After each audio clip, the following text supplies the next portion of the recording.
to run back and track back, a striker on the other side. And indeed, I don't suppose Messi's managers over the years have wanted him to, because they focus on what he's very good at, and that is he Exactly, yeah. picks up the ball and he can do anything with it.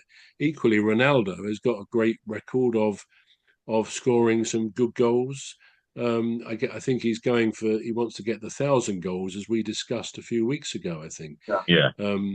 he said he'd be the first, but actually, I think Pele, from what you read from the past, I think Pele scored more than 1,000 goals. The great Brazilian.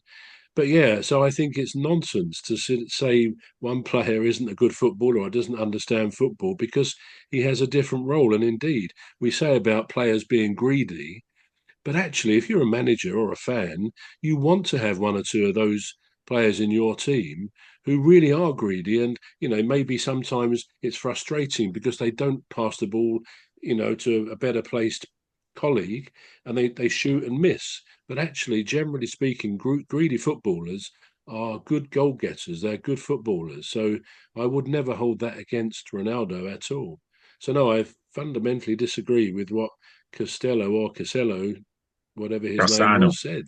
Cassano. Antonio Cassano, yeah. Just Well, to add to what Cassano. Trevor said, yeah, just to add to what Trevor said on this issue of who is the GOAT or whatever, I think a lot of people have different opinion to it, but my own opinion to it is this is it.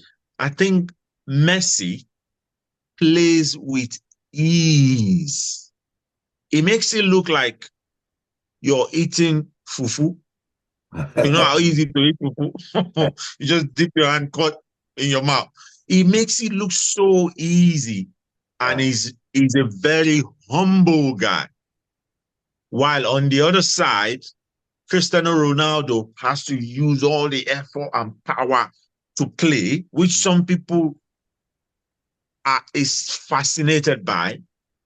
And the fact that if you're looking at him, you see him as being arrogant, the way he talks, the way he does things. When he did that to was Atletico Madrid coach then when he scored a goal and he did like that. So people see that as arrogant. You never see Messi score a goal and exhibit character of Yeah. arrogance or whatever. So those are the differences between them, and that's why people are swinging towards Ronaldo, because he uses a lot of power and effort. He Mm. pushes himself to achieve what is achieved. While people appreciated that Messi plays with ease and is humble. That's why a lot of people are jumping towards Ronaldo. Some are jumping towards Messi. Those are the things people are looking at. Why they say, oh, he's the GOAT. People say, oh, he's the GOAT. He plays with ease. He makes it look so easy. Cristiano Ronaldo uses all his power and energy and everything, and he's a bit arrogant, while Messi is humble. That's just the difference. yeah, They're makes all sense. good footballers. Yeah, double fruit They're, footballers, they're, yes. they're So, probably sorry. go on, sorry, go on. No, I was only going to say that we don't know, but they're probably the best of mates. I mean, there's always this feeling that Yeah, it's one or the yeah, other, yeah, yeah, yeah. and they're probably good buddies, and they take a smile at what the people say. But I do agree with what Femi said. Class players or class people in any sphere make it look easy, and we all think, oh, I can do that. And then you suddenly realize how good somebody is at something when you try and do it yourself. Yeah, So yeah, Exactly, yeah. yeah. But I hope they're good mates together. yeah. Mhm. Actually, there's two more topics, but we've only got 10 minutes to go. So we're going to prioritize the one that is better for Bruv, which is the fact that your mate, um, Gareth Southgate, is No. It's going Everton. it's been lined up to take over from Sean Van Dyche. Dijk. So, your thoughts? Should I Trevor, start? you go first. That's fine. Okay, well, yeah. I mean, first of all, you say being lined up. I think it's a paper story, isn't it, which says that in the event that Sean Dyche is sacked, Yeah. maybe Southgate's someone to be looked at. And despite your obvious thinking that I have no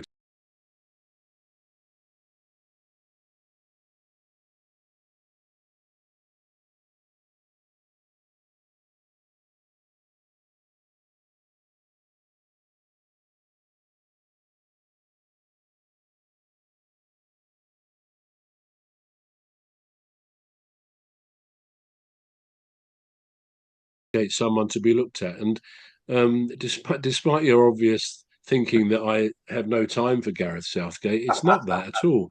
But my reaction to this was, if it was Palace, I wouldn't want them to take him as a manager. I'm sure he's got his qualities. We've talked about this before, but I think he's almost. I know we don't see the real people. We talked about, do we really know people earlier on the alien spaceship? But so we don't really see what goes on with the manager behind closed doors in the dressing room at half time. We get an impression by how they behave on the touchline and stuff like that. I always felt that Southgate, he's an intelligent guy. He's very well spoken, which comes across well in all his dealings with the media. But I never really felt that he could get really tough with the England players. As I say, that could be a misapprehension. Maybe he did and does, but I didn't get that feeling. And I think sometimes you need in that job, as role of a football manager of a Premier League team, particularly, or an international team, you've got to have that ability. Maybe still to put a slight bit of fear into the players. We know Alex Ferguson was probably the most successful club manager, probably anywhere forever. And he instilled a lot of fear. Now, I guess managers wouldn't get away with that so much nowadays. But I think you can't afford to be Mr. Nice Guy. I don't think Sean Dyche probably is. I like Sean Dyche, but we can't argue with what's happening. And although he can't really buy any players, the fact of the matter is, we know in recent weeks, 2 games running, they lost. They were 2 goals up. Near the end of the game, they lost 3 goals. Now, whatever else is happening, transfer-wise or whatever, I think you've got to put some of that responsibility on the manager, because when you're 2-0 up at the 87th minute, you should be able to shut up shop, park the bus, all those expressions that they use, and stop that other team from scoring a goal, let alone 3 goals, to lose all the points. So I think probably Sean Dyche's days are numbered. But again, I've got a feeling that he will come again if he is sacked and be a good manager somewhere else. I think he's a good football person. Yeah. They just recycle them, don't they? They take them. Do, yeah. Just move them around. But I think they're having a new owners, so that might be So you might actually have to go, because if the new owners want him, or the new owners have someone in mind that they want him to take over from, or take over from him, then it might actually be a reality. But he won't be out of job for long, I don't think. Let's not forget, he did a very good job in Burnley when he was in Burnley. He kept them at the Premiership for quite a long time. And I remember that. My idea of if the new owners, if they eventually get to buy Everton, that's when they're proposing on bringing in Gareth Southgate. Gareth Southgate, just like Trevor said, I agree with everything Trevor said. You need a bit of Alex Ferguson as a coach. If you're going to be a coach, you can't always be like a nice man. Because remember, you're dealing with human beings. You're dealing with human beings. Sometimes you have to go tough, very tough. And sometimes when you go tough like that, you end up, because I'm on the sideline, I'm not even on the football play, I'm not playing, and I'm jumping, I'm falling down. What do you think my players will do? If I'm jumping up and down on the touchline, I'm not even on the field of play, and you go in there and you go there and stand like that, like you're doing a fashion parade, I kick you out of my team. So there must be a bit of Alex Ferguson in all these coaches, despite their knowledge of football, their intelligence and everything. You must put a bit of that. It is a mixture of all this. You must be able to put your hands on your player and say, look, boy, you're doing well, but this is what I want you to do. And when it messes up, you must be able to shout as, I told you this is what you know what I mean? These are the things that drive some of the players sometimes. Now, look, if my coach is crazy on the touchline, I must do better here. It's true. Gareth Southgate comes in, and if we look at it, coaching sometimes, playing football sometimes, there's also element of luck in it. A coach can be calm and his team is playing well. You have to mix everything together. Mix everything together. Be Alex Ferguson, be Gareth Southgate. 2-in-1. Yeah. I was gonna say, But I would think that's the quality I would imagine that Guardiola, for example, has, and Klopp, Exactly, you're right. because they're very good at putting their arm around them. Every player needs their arm around them. Sometimes, if they've had a bad game or whatever, they get a bit down about their performance. But they also need a rollicking, shall we say, at the same Yeah, on other occasions. But a good manager's got to be able to bring out all those sides of himself to generally motivate the team. He's got to be respected totally, and part of that respect comes from maybe, just as we say, just a little bit of fear that you might be given a telling off. But yeah, yeah, I think those two managers, Guardiola and Klopp, had that in spades. Really, I think that's what they were exactly. good at. yeah, I was gonna say, one of the manager that had something like that was Jose Mourinho. Mourinho was Jose Mourinho has it. Atletico Madrid coach, what's his name now? Simeone.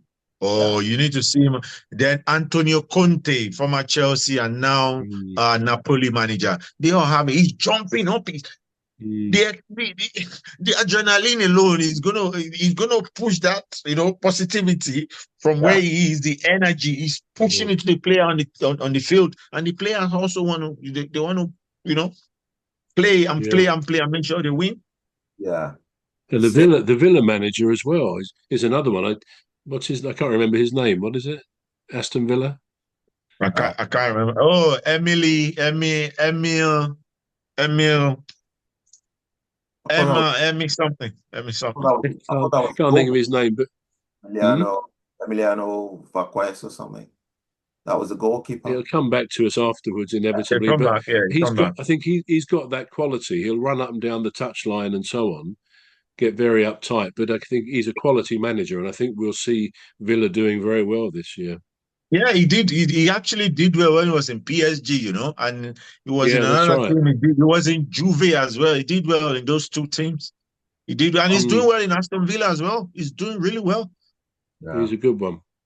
yeah, yeah. What do we think of Arne Slot, for Liverpool, the I manager? think he's going to do well. He's calm. He's calm, but I think he's going to do well. He's going to do well. I don't But remember he that. need a bit of Alex Ferguson in himself as well. Yeah, Yeah, well, especially as they lost at home to Forest, that was a bit of Yeah, a bad result, wasn't it? But it's early days for him, isn't it? Really. yeah, yeah. yeah. So this is all we have time for. Bruv, do you want to do the conclusion this time for us? Yeah, well, we've had a bit of an interesting chat on various topics there in the football. We hope you've enjoyed it. As we say, do like and subscribe to our channel. We'll be back next week. Hopefully, you will be with us too. Now, I've been Trevor Gear, and he calls me Cuz. And I've been Emmy Hikins, and he calls me bruv. And I've been Femi Madariola, and he calls me Safemo. All right, so it's a goodbye from me. And it's goodbye from me. It's goodbye from me. We'll see you next week. See you next week. See you next week. Right, so it's just